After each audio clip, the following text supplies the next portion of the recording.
The grocery bag slips in my hand when he says it. The wine bottle thuds against my leg. You're replaceable. My fiancé says it while scrolling through his phone, like he's commenting on the weather. Casual, detached, bored. I blink, try to process the words. What? At home, at work, everywhere you're replaceable, Daphne. My chest tightens, so fast it hurts. Can't breathe properly. We're standing in the kitchen we picked together, the one we spent weekends designing. Arguing over cabinet colors, choosing appliances, planning our future. 2 months before our wedding. 2 months, and he's looking at me like I'm already gone, like I never mattered. You think you're special? He adds, finally glancing up from his screen. His eyes are cold, distant, like he's assessing something and finding it lacking. You're not. My fingers go numb around the paper bag, the handles cut into my palm, but I barely feel it, because everything inside me just went cold, still, frozen, like everything I built, everything I sacrificed, everything I thought we were, meant nothing. He walks past me, shoulder brushing mine, opens the fridge, grabs a beer, normal Tuesday evening, like he didn't just tear something apart, the wine bottle. Still heavy in my hand, I set it down carefully, on the counter, between us, a barrier, a witness to the moment. Everything changed. My name is Daphne Hale. I'm 31 years old, senior compliance analyst. At Weston Financial Group, 6 years with the company, promoted twice, clean record, reliable. That's what everyone says. Reliable Daphne, steady Daphne, the one who gets things done, quietly, efficiently, without drama. I built my life on being steady, careful with decisions, thorough with work, reliable with commitments. I thought those were strengths. Valuable qualities, things that mattered. My fiancé Caleb works there too. Different department, vendor management. We met 3 years ago. Company holiday party. He was confident, charming, made me feel special. At first, we dated for a year, moved in together, got engaged 8 months ago. I planned most of the wedding, picked the venue, chose the flowers, coordinated vendors. He was too busy, always working. Important meetings, critical projects, I understood, or told myself I did. His career was demanding, mine was too, but I made time for us, for the future we were building. Except now. Standing in this kitchen, with that word echoing, replaceable, I realized somewhere along the way I let someone convince me that being steady meant being small, that being careful meant being weak, that being reliable meant being invisible, forgettable, replaceable. And the worst part of me believes it. He walks past me like nothing happened, opens the fridge, pulls out mustard, bread, starts making a sandwich, methodical, casual, normal, like he didn't just call me replaceable. Like those words cost nothing. I stand there, grocery bag still in hand, waiting for him to take it back, to apologize, to explain he was joking, having a bad day, didn't mean it, but he doesn't, just constructs his sandwich, bread, turkey, cheese, lettuce carefully placed, his phone buzzes, he checks it, smiles at something, types a response, one-handed, still holding his sandwich. I'm 5 feet away, but I'm invisible, completely, totally, erased. Caleb, I say, my voice sounds strange, small, uncertain, not like me, or not like who I used to be. He glances up, eyebrows raised, mildly annoyed. What? What you said, about me being replaceable. He shrugs, actually shrugs, like it's nothing. It's reality, Daphne. Everyone's replaceable, at work, at home. That's just how the world works. But you said it like a fact? Because it is. He takes a bite, chews, swallows. You're not special at your job. They could hire someone else tomorrow. Same with relationships. There's always someone else waiting. The words land, heavy, deliberate, cruel. Like he's thought about this, considered the alternatives, measured my worth, and found it lacking. Why would you say that to me? My voice cracks, barely. He notices, smiles slightly. Because you need perspective. You walk around thinking you're so important, so necessary. You're not. He picks up his plate, walks toward the living room, pauses at the doorway. Maybe that's why you're still just an analyst after 6 years. Then he's gone, leaving me. In the kitchen we designed, holding groceries for a dinner I won't cook. I replay it in my head, over and over, that night, the next morning. During my commute, replaceable.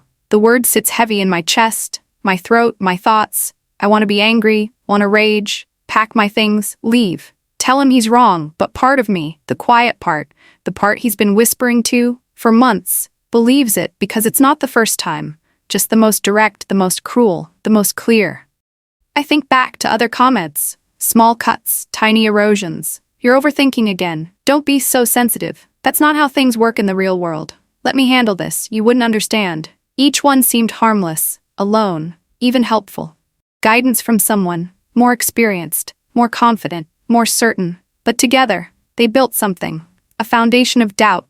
A structure of smallness, brick by brick, word by word, until I started second-guessing myself, questioning my thoughts, doubting my instincts, apologizing for existing. At work yesterday, I caught myself starting 3 sentences with "I might be wrong, but..." When did that start? When did I stop trusting myself? I know the answer. When Caleb told me I shouldn't. I look at my phone.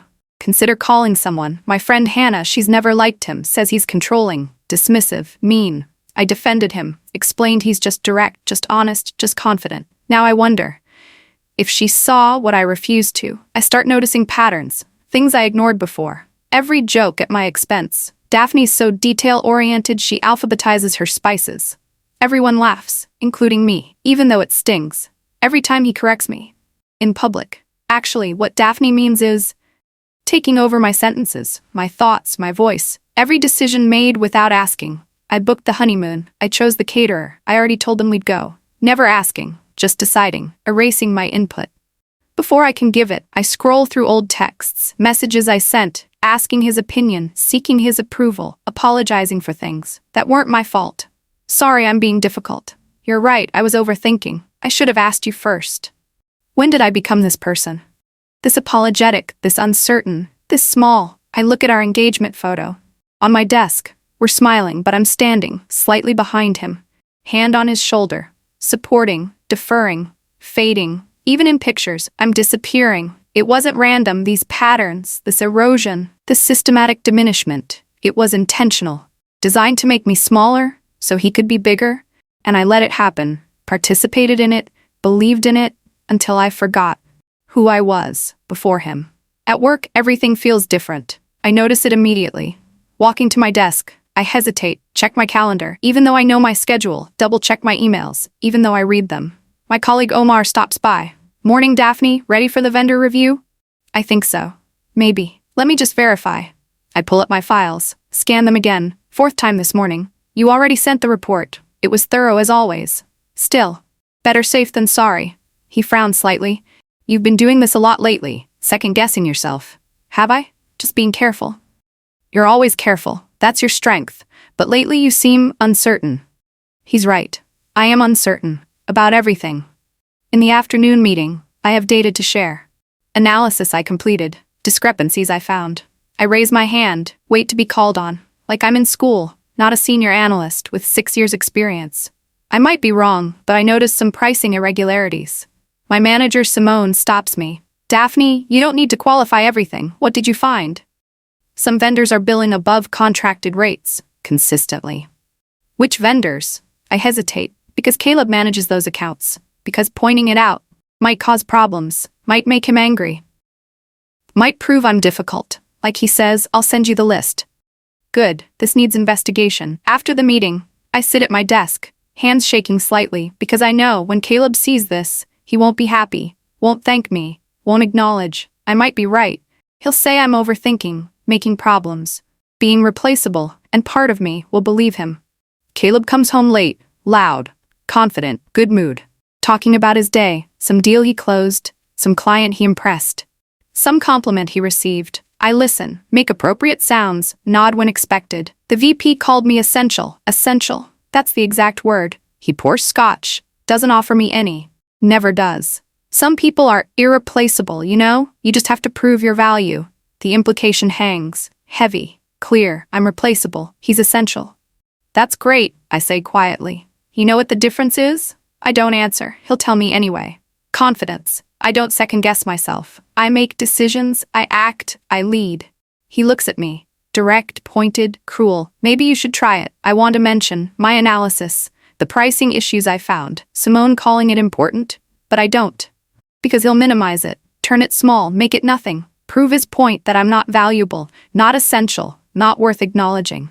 So I stay quiet, agree, let him be right, let him be superior. Let him win, because it's easier than fighting, than defending myself, than remembering. I'm worth defending. He's louder now than when we met, more certain, more dismissive, more cruel, like he knows I won't push back, won't challenge, won't fight, because he's spent 2 years teaching me not to, training me, breaking me, until I forgot how to stand up for myself. Something crosses my desk.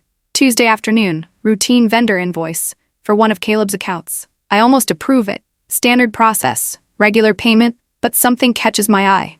The numbers don't align. Pricing is higher than the contracted rate by 18%. I pull the contract, compare line items, check dates, verify amounts. It's definitely wrong. Not a small error, not a typo, a systematic overcharge. I check historical invoices, same vendor, same pattern, for 8 months. Thousands of dollars, maybe tens of thousands. My stomach tightens. This is significant. This matters. I should tell Caleb he manages this relationship. Maybe it's approved. Some arrangement I don't know about. I draft an email. Hey, noticed pricing discrepancies on the Riverside account. Is there an updated contract?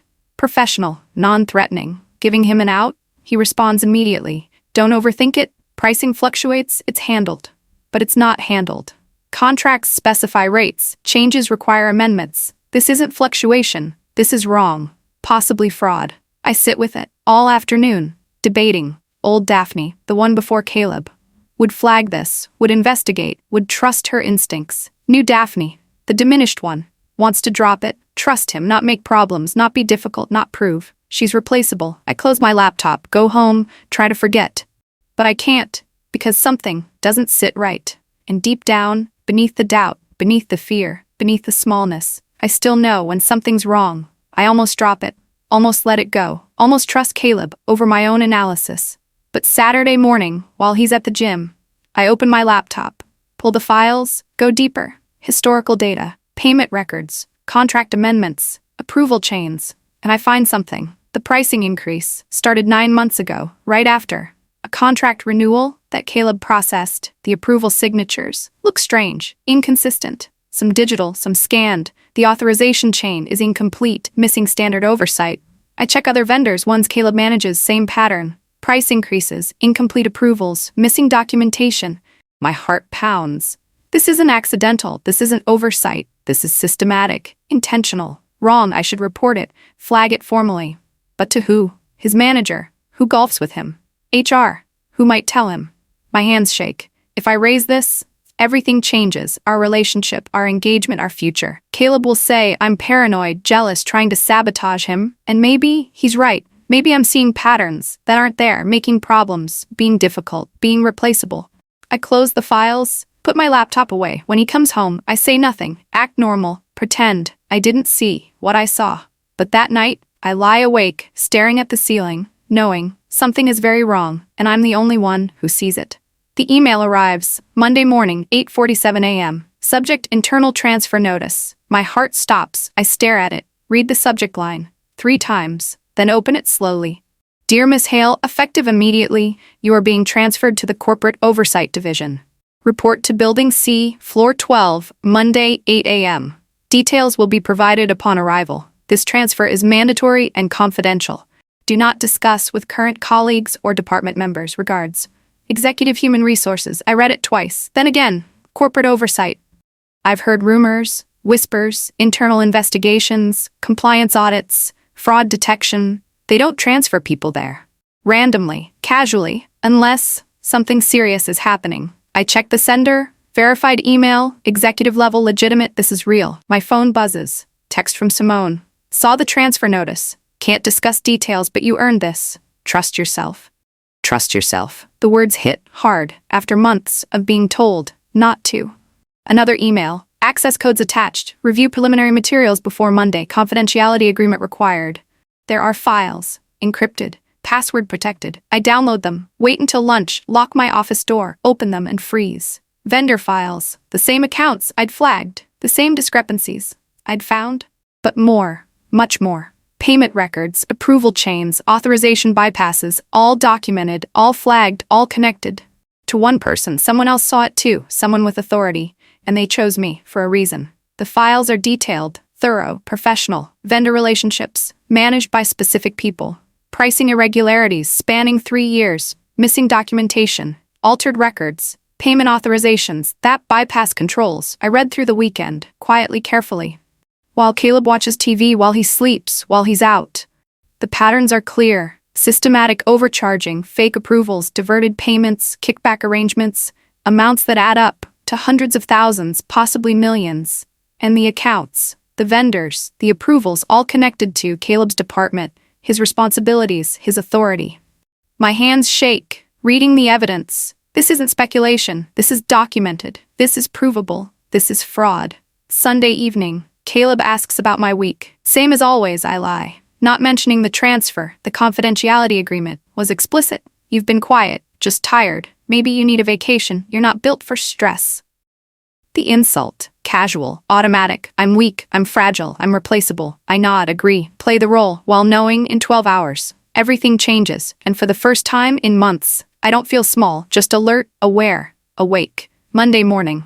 I dress carefully. Navy suit, white blouse, professional, serious. Building C is across campus, separate security, different protocols. I show my badge, new access codes. The guard checks carefully, scans multiple times. 12th floor, you'll be escorted. Escorted. 2 security officers appear, professional, silent. They lead me to private elevators, keycard access only. The doors close, we rise in silence. Inside Building C, everything feels different, quiet, tense. Serious. People move with purpose. Speak in low voices. Everything matters here. We pass glass offices, conference rooms, people in expensive suits, lawyers probably, investigators, compliance specialists. The elevator opens. Floor 12, Corporate Oversight Division. The sign is small, discreet, professional. My escorts lead me to a corner office. Wait here. They leave. I stand alone, looking out over the campus. I can see my old building where Caleb is, right now, at his desk, confident. Certain, having no idea what's coming. A woman enters, 50s, sharp eyes, expensive suit. Daphne Hale? Yes. I'm Nicole Warren, Director of Corporate Oversight. Thank you for coming. She extends her hand, firm handshake, professional. I understand you flagged vendor discrepancies? Yes, though I wasn't certain, you were right. We've been investigating for 4 months. Your analysis confirmed our suspicions. 4 months. They've been watching. Longer than I knew. What happens now? She looks at me, assessing, deciding. Now we need your help, and absolute confidentiality. Can you do that? I think about Caleb, the engagement, the wedding, the life I thought we'd build. Yes, good, because today, things are going to move quickly, and you need to be prepared. Nicole explains, the investigation started 6 months ago. Anonymous tip about vendor irregularities. They began quietly, reviewing contracts, payment records, approval chains, finding patterns, missing oversight, altered documentation. When you flagged those accounts last week, it confirmed what we suspected. What did you suspect? Systematic fraud, vendor kickbacks, unauthorized pricing, money laundering possibly. The words hit hard. This isn't minor, this is criminal. How much? Preliminary estimate $1.8 million, over 3 years. I feel sick, that much, that long, hidden. We're executing today, interviews, document seizure, security protocols. Security protocols, my stomach drops. Will I see? Possibly, you're here, so you're protected, separated, safe. Thoughtful, she thought ahead. What do you need from me? Everything you noticed, everything you documented, every instinct you had. I pull out my tablet, I kept detailed notes. She smiles, slight. Approving, of course you did. We work, for 3 hours I walk her through, every discrepancy, every flag, every concern. She listens, takes notes, treats my observations like they matter. Like I matter. At noon, her phone buzzes, she checks it, stands. They're moving, come with me. We walk, to a conference room with windows overlooking the plaza. Between buildings, I can see the main building where Caleb works. Nicole hands me water. This might be difficult. Why? Because you care about him, but you need to see. You were right, your instincts matter. We wait, watch. And then, I see him. He's walking across the plaza, phone to his ear. Confident stride, designer suit, perfect hair. Everything about him screams success, control, power. 2 people approach. Security, plus someone from HR. I recognize the HR director. They intercept him, say his name I can't hear, through the glass. But I see. His expression change, confusion, then defensiveness. He lowers his phone, looks around. People are watching, filming probably. His face reddens. I know that look. Anger, humiliation. He's arguing, gesturing, pointing. But security doesn't move, doesn't back down, just waits. Patient, immovable, professional. The HR director shows him something, a document probably, official paperwork. Caleb reads it, his confidence visibly cracks, shoulders drop, face pales, realization. Finally, he walks, escorted, one guard on each side, HR following, across the plaza, toward Building C, toward where I am. People stop, watch, whisper, film, the confident, irreplaceable, essential. Caleb being escorted, like a suspect, like someone who matters, just not the way he thought. Nicole stands beside me. Administrative leave, pending investigation. Will he know that I'm involved? Eventually. Does that scare you? I think about it, about everything. He said. Everything he took. No, good, because this is just starting. They bring him to this building, to an interview room down the hall. I don't see him, but I know he's here, in the same building. Maybe wondering if I'm involved, if I knew, if I helped. Nicole brings files. We need verification, your flagged accounts against our evidence. I work for hours, cross-referencing, confirming each discrepancy, each pattern, each fraud. The evidence is overwhelming. Vendor overcharges, fake approvals, kickback payments, shell companies, money moving through accounts connected to Caleb. Hidden, but traceable, just waiting for someone to look closely. At 4 p.m. Nicole returns. He's requesting to speak with you. My heart stops. Why? Says there's been a misunderstanding that you can explain, clear this up. Of course, he thinks. I'll save him, defend him, choose him. Over truth, over right, over myself, because I always have. Do I have to? Absolutely not. This is your choice. Entirely, I think. About 2 years of being diminished, dismissed, told I'm replaceable. I don't want to see him. Then you won't. Relief floods through me. What happens now? Investigation continues. You continue working here, if you choose. For how long? Weeks, maybe months, depends on complexity. And after? That's your choice. But Daphne? Yes? You saw something everyone else missed that matters. You matter. Days pass. Strange, surreal. I work in corporate oversight. Different world, different pace, different treatment. People value my input, trust my analysis, listen to my concerns. What's your read on this? Does this pattern seem significant? Your instinct here? My instinct. Not dismissed, not mocked, valued. Caleb texts repeatedly. What's happening? Why won't you answer? Daphne, I need you. This is a mistake. You know me. Please call. I don't respond. Forward them to Nicole. Everything is evidence. Hannah calls. I heard something at work about Caleb. What's going on? I can't talk about it. Are you okay? I'm better than I've been in a long time. Good. Finally. We talk. For an hour. Real conversation where I don't feel small, questioned, wrong, just heard at work. The investigation deepens. More evidence, more accounts, more fraud. They find shell companies, offshore accounts, systematic theft, over 3 years, $2.1 million. Confirmed. Probably more. I helped find it, my analysis, my flags, my refusal to be convinced. I was overthinking. You have good instincts, Nicole says. Trust them. I'm starting to again, finally. Week 2, evidence mounts.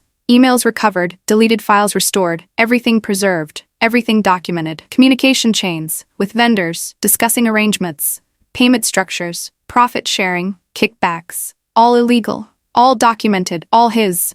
Nicole shows me. Selected evidence. He was careful, but not careful enough. Why are you showing me? Because you doubted yourself, questioned your instincts. I want you to see you were right.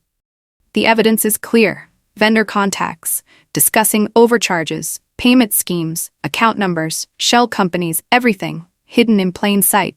Just waiting for someone to look. How did he think he wouldn't get caught? Arrogance, control, confidence that no one would question him. She pauses, especially not you. The words hit. That's why he diminished you. What? You were closest to his work, his accounts, his schemes. If anyone would notice, it was you. Understanding dawns. Slow, terrible, clear. So he made me doubt myself. Exactly. He needed you uncertain, second-guessing, too afraid to trust your instincts. Every comment, every dismissal, every cruel word wasn't random, wasn't honest, was strategic, designed to keep me from seeing what he was doing. He didn't just steal from the company. No, he stole your confidence, your voice, your truth, to protect himself. And I let him, believed him, helped him. By staying small, they offer me a choice. You can return to your old department, we'll handle this.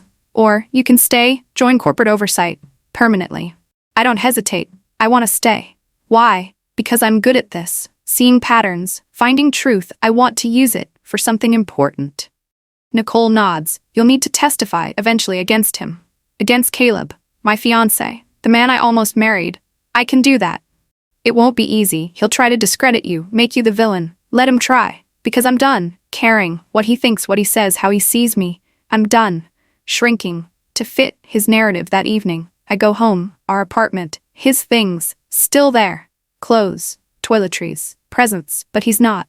Administrative leave, staying elsewhere with his parents, probably. I pack a bag, essentials, documents, important things, and I leave to Hannah's where I should have gone, months ago. When I first felt erased, she opens the door, sees my bag, my face, finally, I step inside, to safety, to clarity, to myself. Again, 3 months, the investigation takes, building the case, every transaction, every approval, every theft, documented, verified, prosecutable. I work alongside the team, contributing, learning, growing, finding patterns, connecting evidence, seeing truth. The things Caleb tried to suppress are exactly what make me valuable. You have an eye for detail, Nicole says. Persistence too, that's rare. Rare, not replaceable. The difference matters. Legal files, charges, fraud, embezzlement, wire fraud, money laundering, federal charges, serious, career-ending, life-changing. They offer Caleb a deal, cooperate, provide information, reduce charges. Will he take it? Depends on whether his arrogance finally breaks, I think, about his confidence, his certainty, his absolute belief he's untouchable. He won't. Probably not, which means trial, testimony, facing him, in court. I'm ready, more ready than I've been for anything. They arrest him, Wednesday morning, at his parents' house. I see it. On the news, former financial executive, charged in fraud scheme. His photo, mugshot, not confident, scared, small, human, finally. His lawyer reaches out to my lawyer, company provided, for protection. Mr. Porter would like to meet with Miss Hale. No, he wants to explain, clear up misunderstandings. There are no misunderstandings, only evidence. He's facing serious charges. He committed serious crimes. Miss Hale was his fiancé. Miss Hale is a witness to his fraud. They try again, different approach. This could ruin his life. He ruined his own life through his choices. Surely, she feels nothing except relief that she saw clearly.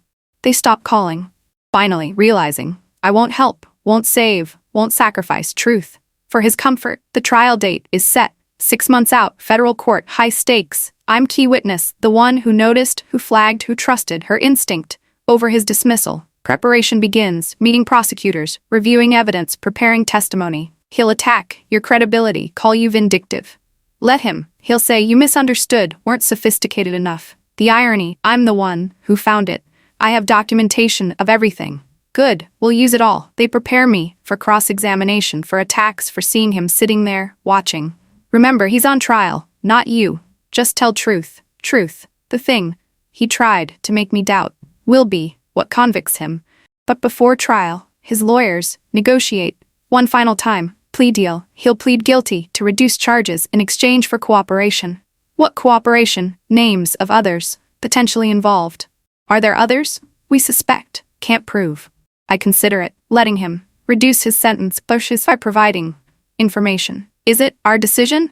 Partly. Your key witness, your input matters. What do you recommend? Take it. We get convictions, justice is served, multiple people held accountable. I agree. Not for him, for justice. For others, for what's right, even when it benefits someone who hurt me. That's growth, that's strength, that's freedom. The plea hearing is brief, formal. Caleb stands smaller than I remember, suit too big, face pale, diminished. His lawyer speaks. My client pleads guilty to fraud, embezzlement, conspiracy. The judge asks, do you understand? Yes, Your Honor. Voluntary plea? Long pause, heavy, final. Yes, his voice cracks, the confidence gone, replaced by reality. The judge accepts. Sentencing in 6 weeks. Outside, his mother tries to approach. Daphne, please, he made mistakes. But I stop her. He didn't make mistakes. He committed crimes, repeatedly, for years. He loves you. He loved control. He needed me uncertain so I wouldn't see. You're clear, finally, and done, rewriting history. I walk away, to freedom. 6 months later, my life looks different, feels different, is different. I lead a team, 3 analysts, smart, dedicated, underestimated. I teach them. Trust your instincts. Document everything. Question patterns. Never let anyone make you small for being competent. They listen, learn, thrive. We solve cases, find fraud, protect assets, make impact. Caleb is sentenced. 8 years, federal prison, plus full restitution. I don't attend, don't need to. Just move forward with my life, my work, my truth. Hannah throws a celebration, my promotion, senior investigator. Speech, someone calls. I stand, look around at people who see me. A year ago, someone told me I was replaceable. Silence. I almost believed it. He said it with such confidence. I paused, but he was wrong. I'm not replaceable. I'm essential. We all are. Applause. Real. Warm. Hannah hugs me. Proud of you. Thanks for not giving up. Never. That night, home. My apartment, small, perfect, mine. I pour wine, sit quietly, breathe. The engagement ring, long gone, returned, sold, freed, the wedding, cancelled, money lost, freedom gained, worth everything.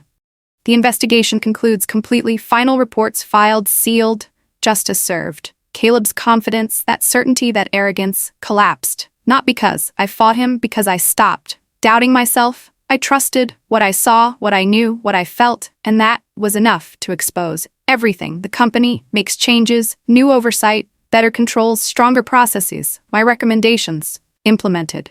Every one. They offer permanent leadership, senior fraud investigator, your own team, full authority. I accept. Not because I need validation, because I earned it, through competence, through persistence, through trusting myself. Finally, Hannah visits, brings champagne to new beginnings, to seeing clearly. We drink, laugh, celebrate life that evening. I get a message from someone at the company. I noticed something strange in vendor payments. Could you take a look? Someone else, trusting their instincts, asking for help. I smile. Absolutely. Send me the details. Because this is what I do. See patterns, find truth, help others, trust what matters. My phone rings. Unknown number. I answer. Professional, confident. Clear. This is Daphne. Months pass, work thrives. My team solves cases, builds reputation, gets recognition, real recognition for real work. I'm invited to speak, industry conference about fraud detection, pattern analysis, trusting instincts. I accept. The speech goes well, people listen, ask questions, want to learn. Afterwards, a young woman approaches. Thank you, I needed to hear that. What part? About trusting yourself. My manager constantly tells me I'm overthinking. I see myself in her. A year ago. Your manager is wrong. Thorough analysis isn't weakness, it's strength. Really? Really? Don't let anyone convince you otherwise. She nods, straightens, walks away, more confident. I did that with truth, with experience, with refusing to stay small. Driving home, I think about Caleb, about what he said. You're replaceable. He was wrong. Completely, totally wrong. I wasn't replaceable. I was essential, just not to him, to someone who needed me. Uncertain, diminished, small. To hide his crimes, his failures, his fraud. Now, I'm with right people who value competence, reward thoroughness, celebrate strength, and I thrive. My phone buzzes. Hannah, dinner tonight? Celebrating what? You, being you, finally. I smile, text back, I'm in. That evening, surrounded by real friends, true supporters, I realize he said I was nothing. Without him, he was wrong. I just needed to see it for myself. And now I do. Clear, certain, unshakable. I'm not replaceable, I'm irreplaceable. Essential, valuable, true, and nobody will ever convince me otherwise. Again.